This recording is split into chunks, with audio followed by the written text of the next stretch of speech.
All right, as we were discussing earlier about the issue of life, the left remains unrelenting in their obsession with pushing for abortion on demand until birth. In states like Missouri and Indiana, we've even seen the left pushing the idea of religious freedom to attack laws that protect life.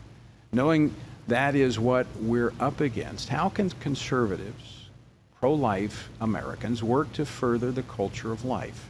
Join me now to discuss this is Marjorie Dannenfelser, president of Susan B. Anthony, Pro-Life America, and Mayra Rodriguez, a former Planned Parenthood director. Marjorie, Mayra, welcome to Washington Watch. Thank you, Tony. Thank you.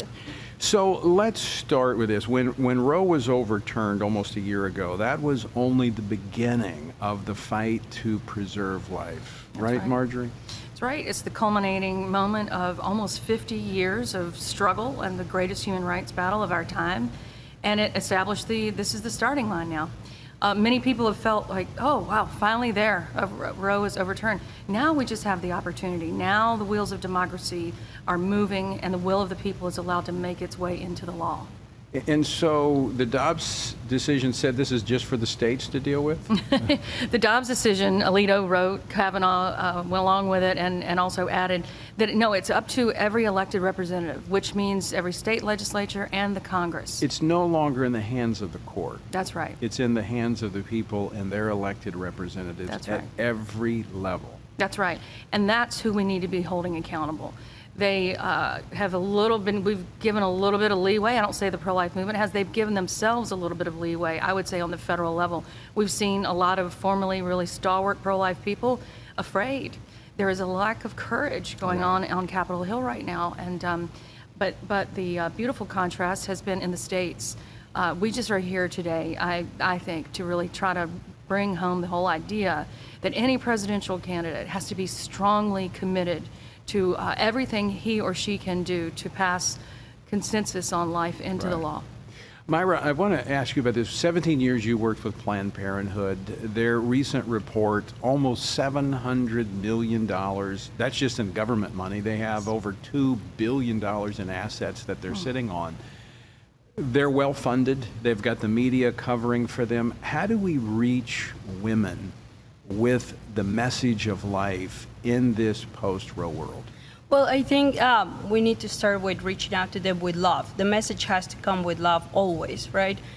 You just had a pastor in another segment, and he described how the church I felt has abandoned us, right? If I tell you right now that my priest in my church knew that I worked for Planned Parenthood, never told me quit, you know, like that is something that you take into consideration. You didn't come to my church. I would have told you to quit. I know. Most of other churches would have told me to quit. People on the sidewalk told me to quit, right? But my point being is the leaders of the church need to start and step up. It continues to be a topic that they're not reaching out in the church. Like if you go to a church, I would like to see a message says that if you're pregnant and need help, you can come here. But if you go to the restrooms, there's hardly any information where women can go. That's a really good point. But then Planned Parenthood has it, even in front of the churches, right? Like there will be a sign for Planned Parenthood. You can come here, right? So for starters, I would like to see more in the community to reach out to women. Why? Because I can tell you for a fact that for 17 years, I strongly believe those pregnancy centers were fake. And they were not going to help the women that I was seeking to help. I mean, in my good heart, I thought I was helping women, right? And they didn't have nowhere else to go. And we were there to save them, right? Because the fake clinics were just fake clinics. What was the turning point for you? The turning point was becoming a director of an abortion facility and seeing all the money that comes through first and seeing women get hurt. You know, they got hurt during abortions. I blew the whistle. That got me fired. I sued them. I won. Here we are. And so now you're speaking for life. I do. I strongly advocate for life, not only in our country. I get to say our country because I became a citizen last April, but also worldwide. You know, to me, the abortion issue is not only for the United States. It's not only an American issue. It's a worldwide issue. Yeah, it is. And being united worldwide, they are. I mean, look at, you just read the statement, the financial statement from Planned Parenthood Federation of America. Wait until you see the IPPF, International Planned Parenthood Federation. And when you see how much of that American money goes to kill children across the globe. Marjorie, you Your organization just was a part of conducting a research poll that showed that Americans overwhelmingly support protecting unborn human life when it can feel pain, and when you see a baby sucking its thumb on that on that picture, overwhelmingly that's where Americans are. It's overwhelming. We did this poll, but there are also mainstream polls, Harvard, Harris, Marist, all these other polls. They all show basically the same thing, that the position that the Republican Party should be taking on the national level.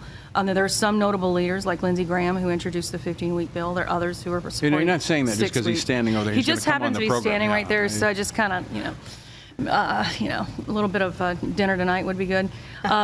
No, but that contrast between what the Republican Party on the national level ought to be saying versus what the Democratic Party has been saying forever. They're very clear. They're very clear. It's abortion on demand, up into the end, paid for by taxpayers, versus what consensus already is. We don't have to build consensus.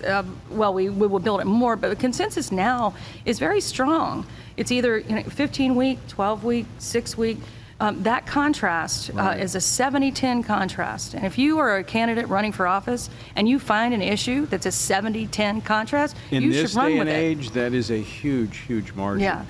Marjorie, Mayra, we're out of time in this segment. She went by so fast. Mayra, tonight in our town hall meeting, I'm going to ask you, so be prepared, about where do Hispanic women in the Hispanic community stand on this issue of life?